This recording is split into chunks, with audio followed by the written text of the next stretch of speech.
Galatians chapter 2.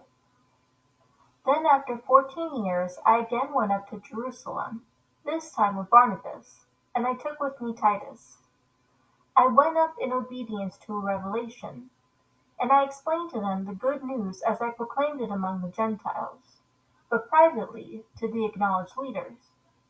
I did this out of concern that my current or previous work might have been in vain. But they didn't force my Gentile companion Titus to undergo Brit Milah.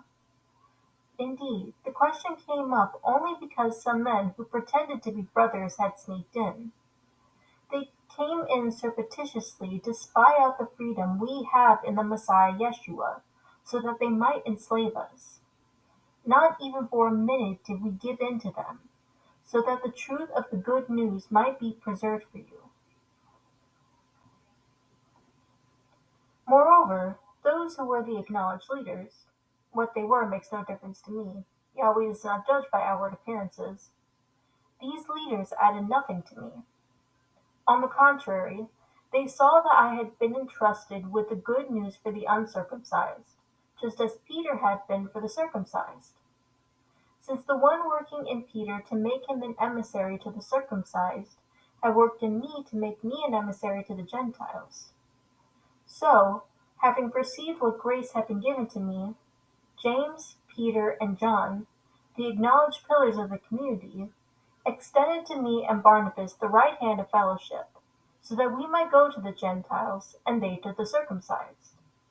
Their only request was that we should remember the poor, which very thing I have spared no pains to do. Furthermore, when Peter came to Antioch, I opposed him publicly, because he was clearly in the wrong. For prior to the arrival of certain people from the community headed by James, he had been eating with the Gentile believers. But when they came, he withdrew and separated himself, because he was afraid of the faction who favored circumcising Gentile believers. And the other Jewish believers became hypocrites along with him, so that even Barnabas was led astray by their hypocrisy. But when I saw that they were not walking in a straight path, keeping in line with the truth of the good news, I said to Peter right in front of everyone, "If you, who are a Jew, live like a Gentile and not like a Jew, why are you forcing the Gentiles to live like Jews? We are Jews by birth, not so-called Gentile sinners. Even so, we have come to realize that a person is not declared righteous by Yahweh on the ground of his legalistic observance of Torah commands, but through the Messiah Yeshua's trusting faithfulness. Therefore, we too have to put our trust in Messiah Yeshua and become faithful to him, in order that we might be declared righteous on the ground of the Messiah's trusting faithfulness, and not on the grounds of our legalistic observance of Torah commands. For on the ground of legalistic observance of Torah commands, no one will be declared righteous. But if, in seeking to be declared righteous by Yahweh through our union with the Messiah, we ourselves are indeed found to be sinners, then is the Messiah an aider and abetter of sin? Heaven forbid! Indeed, if I build up again the legalistic bondage which I destroyed, I really do make myself a transgressor.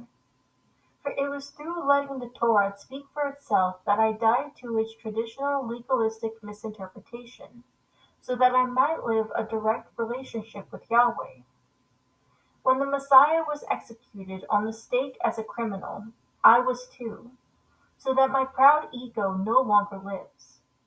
But the Messiah lives in me, and the life I now live in my body, I live with the same trusting faithfulness that the Son of Yahweh had, who loved me and gave himself up for me.